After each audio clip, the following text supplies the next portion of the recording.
خلیفہ ثانی حضرت عمر فاروق رضی اللہ تعالی عنہ کے حالات زندگی اور سیرت پر پروگرام سنیے۔ فاروق اعظم، تحریر شمس العلماء علامہ شبلی نعمانی، پروڈیوسر عرفان بھٹی۔ سامعین محترم، فاروق اعظم کی آج کی ایپیسوڈ میں بیت المقدس کی فتح کے بارے میں گفتگو کی جائے گی۔ اس سے پہلے یہ بیان ہو چکا ہے کہ حضرت ابوبکر رضی اللہ تعالیٰ عنہ نے جب شام پر چڑھائی کی تو ہر صوبہ پر الگ الگ افسر بھیجے، چنانچہ فلسطین عمرو بن العاص کے حصے میں آیا۔ عمرو بن العاص نے بعض مقامات حضرت ابوبکر رضی اللہ تعالیٰ عنہ ہی کے عہد میں فتح کر لیے تھے، اور فاروقی عہد تک تو نابلس، لد، امواس، بیت جری، تمام بڑے بڑے شہروں پر قبضہ ہو چکا تھا۔ جب کوئی عام مارکا پیش آ جاتا تھا تو وہ فلسطین چھوڑ کر ابو عبیدہ رضی اللہ تعالیٰ عنہ سے جا ملتے تھے اور ان کو مدد دیتے تھے، لیکن فارغ ہونے کے ساتھ فوراً واپس آ جاتے تھے اور اپنے کام میں مشغول ہوتے تھے، یہاں تک کہ آس پاس کے شہروں کو فتح کر کے خاص بیت المقدس کا محاصرہ کیا۔ عیسائی قلعہ میں بند ہو کر لڑتے رہے۔ اس وقت ابو عبیدہ رضی اللہ تعالیٰ عنہ شام کے انتہائی اضلاع قنسرین وغیرہ فتح کر چکے تھے، چنانچہ ادھر سے فرصت پا کر بیت المقدس کا رخ کیا۔ عیسائیوں نے ہمت ہار کر صلح کی درخواست کی اور مزید اطمینان کے لیے یہ شرط اضافہ کی کہ عمر رضی اللہ تعالیٰ عنہ خود یہاں آئیں اور معاہدہ صلح ان کے ہاتھوں سے لکھا جائے۔ ابو عبیدہ رضی اللہ تعالیٰ عنہ نے حضرت عمر رضی اللہ تعالیٰ عنہ کو خط لکھا کہ بیت المقدس کی فتح آپ کی تشریف آوری پر موقوف ہے۔ حضرت عمر رضی اللہ تعالیٰ عنہ نے تمام معزز صحابہ کو جمع کیا اور مشورہ کیا اور مشاورت کی۔ حضرت عثمان رضی اللہ تعالیٰ عنہ نے کہا کہ عیسائی مروب اور شکستہ دل ہو چکے ہیں، آپ ان کی درخواست کو رد کر دیں، تو ان کو اور بھی ذلت ہوگی، اور یہ سمجھ کر کہ مسلمان ان کو بالکل حقیر سمجھتے ہیں بغیر شرط کے ہتھیار ڈال دیں گے۔ لیکن حضرت علی رضی اللہ تعالیٰ عنہ نے اس کے خلاف رائے دی۔ حضرت عمر رضی اللہ تعالیٰ عنہ نے انہی کی رائے کو پسند کیا اور سفر کی تیاریاں کی۔ حضرت علی رضی اللہ تعالیٰ عنہ کو نائب مقرر کر کے خلافت کے کاروبار ان کے سپرد کیے اور رجب سن 16 ہجری میں مدینہ سے روانہ ہو گئے۔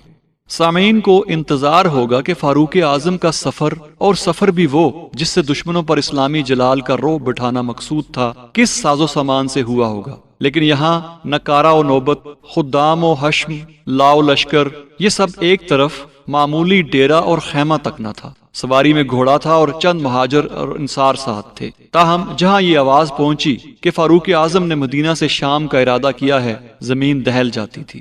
جہاں یہ آواز پہنچتی تھی کہ فاروق اعظم نے مدینہ سے شام کا ارادہ کیا ہے، زمین دہل جاتی تھی۔ سرداروں کو اطلاع دی جا چکی تھی کہ جابیہ میں آ کر ان سے ملیں۔ اطلاع کے مطابق یزید بن ابی سفیان اور خالد بن الولید وغیرہ نے یہیں استقبال کیا۔ شام میں رہ کر ان افسروں میں عرب کی سادگی باقی نہیں رہی تھی، چنانچہ حضرت عمر رضی اللہ تعالیٰ عنہ کے سامنے یہ لوگ آئے تو اس حیت سے آئے کہ بدن پر حریر و دیبا کی چکنی اور پرتکلف قبائیں تھیں اور زرق برق پوشاک اور ظاہری شان و شوکت سے عجمی معلوم ہوتے تھے۔ حضرت عمر رضی اللہ تعالیٰ عنہ کو سخت غصہ آیا، گھوڑے سے اتر پڑے اور سنگریزے اٹھا کر ان کی طرف پھینکے کہ اس قدر جلد تم نے عجمی عادتیں اختیار کر لیں۔ ان لوگوں نے عرض کی کہ قباؤں کے نیچے ہتھیار ہیں، یہ نسپاہ گری کا جوہر ہاتھ سے جانے نہیں دیا ہے۔ فرمایا تو پھر کچھ مذاکرہ نہیں۔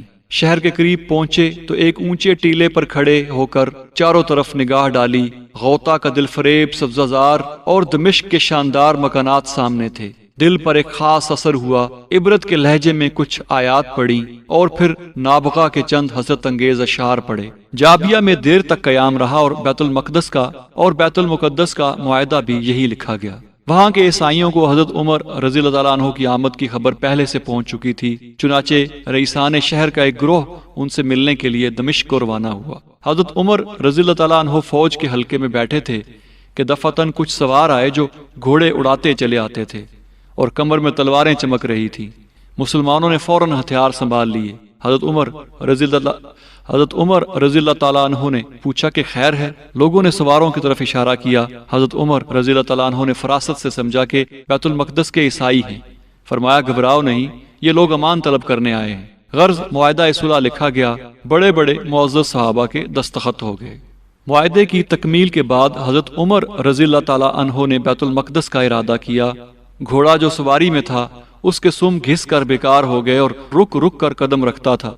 حضرت عمر رضی اللہ تعالیٰ عنہ یہ دیکھ کر اتر پڑے۔ لوگوں نے ترکی نسل کا ایک عمدہ گھوڑا حاضر کیا۔ گھوڑا شوخ اور چالاک تھا۔ حضرت عمر رضی اللہ تعالیٰ عنہ سوار ہوئے تو کلیل کرنے لگا۔ فرمایا، کم بخت، یہ غرور کی چال تو نے کہاں سے سیکھی؟ یہ کہہ کر اتر پڑے اور پیادہ پا چلے۔ بیت المقدس قریب آیا تو حضرت ابو عبیدہ رضی اللہ تعالیٰ عنہ اور سرداران فوج استقبال کو آئے۔ حضرت عمر رضی اللہ تعالیٰ عنہ کا لباس اور ساز و سامان جس معمولی حیثیت کا تھا، اس کو دیکھ کر مسلمانوں کو شرم آتی تھی کہ عیسائی اپنے دل میں کیا کہیں گے۔ چنانچہ لوگوں نے ترکی گھوڑا اور قیمتی پوشاک حاضر کی۔ حضرت عمر رضی اللہ تعالیٰ عنہ نے فرمایا کہ خدا نے ہم کو جو عزت دی ہے وہ اسلام کی عزت ہے اور ہمارے لیے یہی بس ہے۔ غرض اس حال سے بیت المقدس میں داخل ہوئے۔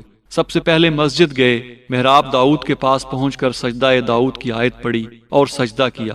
محراب داؤد کے پاس پہنچ کر سجدہ داؤد کی آیت پڑھی اور سجدہ کیا۔ پھر عیسائیوں کے گرجا میں آئے اور ادھر ادھر پھرتے رہے۔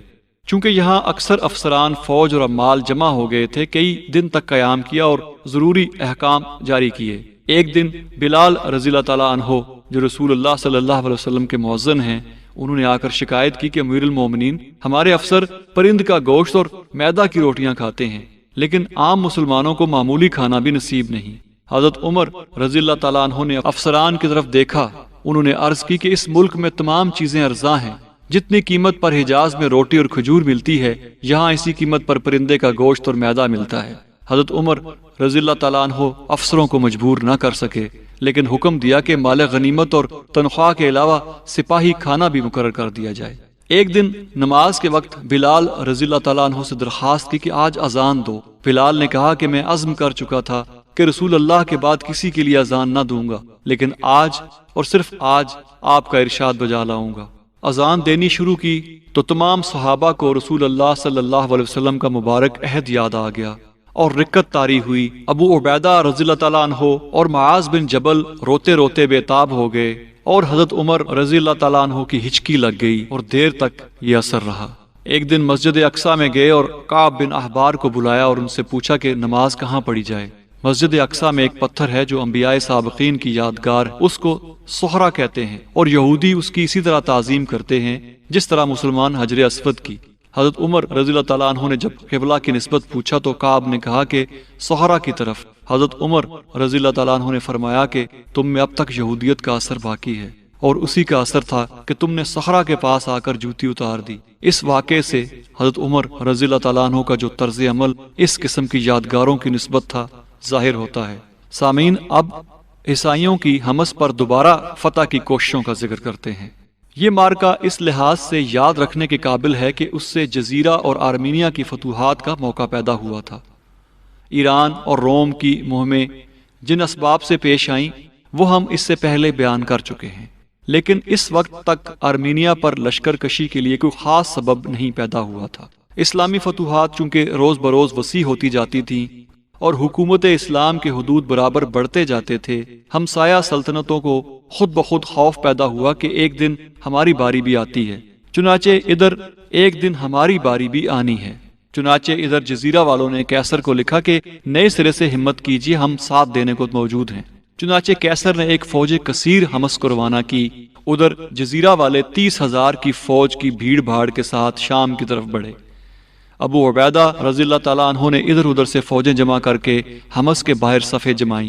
ساتھ ہی حضرت عمر رضی اللہ تعالیٰ عنہ کو تمام حالات کی اطلاع دی۔ حضرت عمر رضی اللہ تعالیٰ عنہ نے 8 بڑے بڑے شہروں میں فوجی چھاونیاں قائم کر رکھی تھیں اور ہر جگہ 4-4 ہزار گھوڑے فقط اس غرض سے ہر وقت تیار رہتے تھے کہ کوئی اتفاقیہ موقع پیش آ جائے تو فوراً ہر جگہ سے فوجیں یلغار کر کے موقع پر پہنچ جائیں۔ ابو عبیدہ کا خط آیا تو ہر طرف سے قاصد دوڑا دیے۔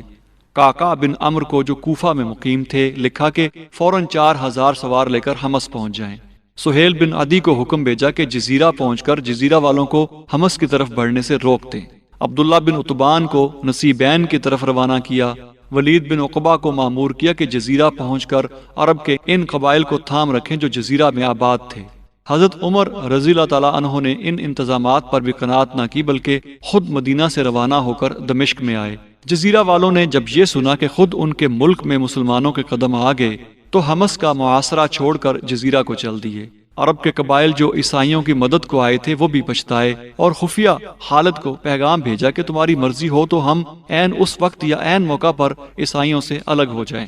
خالد رضی اللہ تعالی عنہ نے کہلا بھیجا کہ افسوس میں دوسرے شخص یعنی کہ ابو عبیدہ کے ہاتھ میں ہوں اور وہ حملہ کرنا پسند نہیں کرتا، ورنہ مجھ کو تمہارے ٹھہرنے اور چلے جانے کی مطلق پرواہ نہ ہوتی، تاہم اگر تم سچے ہو تو محاصرہ چھوڑ کر کسی طرف نکل جاؤ۔ ادھر فوج نے ابو عبیدہ سے تقاضا شروع کیا کہ حملہ کرنے کی اجازت ہو۔ انہوں نے خالد سے پوچھا، خالد نے کہا کہ میری جو رائے ہے معلوم ہے، عیسائی ہمیشہ کثرت فوج کے بل پر لڑتے ہیں، اب کثرت بھی نہیں رہی، اب کس بات کا اندیشہ ہے؟ اس پر بھی ابو عبیدہ کا دل مطمئن نہیں تھا۔ تمام فوج کو جمع کیا اور نہایت پرزور اور مؤثر تقریر کی کہ مسلمانوں، آج جو ثابت قدم رہ گیا وہ اگر زندہ بچا تو ملک و مال ہاتھ آئے گا، اور مارا گیا تو شہادت کی دولت ملے گی۔ میں گواہی دیتا ہوں اور یہ جھوٹ بولنے کا موقع نہیں کہ رسول اللہ صلی اللہ علیہ وسلم نے فرمایا کہ جو شخص مرے اور مشرک ہو کر نہ مرے وہ ضرور جنت میں جائے گا۔ فوج پہلے ہی حملہ کرنے کے لیے بے قرار تھی، ابو عبیدہ کی تقریر نے اور بھی گرما دیا اور دفعتاً سب نے ہتھیار سنبھال لیے۔ ابو عبیدہ رضی اللہ تعالیٰ عنہ قلب فوج اور خالد رضی اللہ تعالیٰ عنہ اور عباس رضی اللہ تعالیٰ عنہ میمنہ اور میسرہ کو لے کر بڑھے۔ قعقاع نے جو کوفہ سے 4000 فوج کے ساتھ مدد کو آئے تھے، حمص سے چند میل پر راہ میں تھے کہ اس واقعے کی خبر سنی، فوج چھوڑ کر 100 سواروں کے ساتھ ابو عبیدہ سے آ ملے۔ مسلمانوں کے حملہ کے ساتھ ہی عرب کے قبائل، جیسا کہ خالد سے اقرار ہو چکا تھا، ابتری کے ساتھ پیچھے ہٹے۔ ان کے ہٹنے سے عیسائیوں کا بازو ٹوٹ گیا اور تھوڑی دیر لڑ کر اس بدحواسی سے بھاگے کہ مرف الدیباج تک ان کے قدم نہ جمے۔ یہ اخیر مارکا تھا جس کی ابتدا خود عیسائیوں کی طرف سے ہوئی اور جس کے بعد ان کو پھر کبھی پیش قدمی کا حوصلہ نہیں ہوا۔ علامہ شبلی نعمانی کی معرکۃ الآراء تصنیف الفاروق پر مبنی پروگرام آپ سن رہے تھے۔ فاروق اعظم، ریکارڈنگ انجینئر واجد محمود، آواز تحقیق و پروڈیوسر عرفان بھٹی، پیشکش رفا انسٹیٹیوٹ آف میڈیا سائنسز۔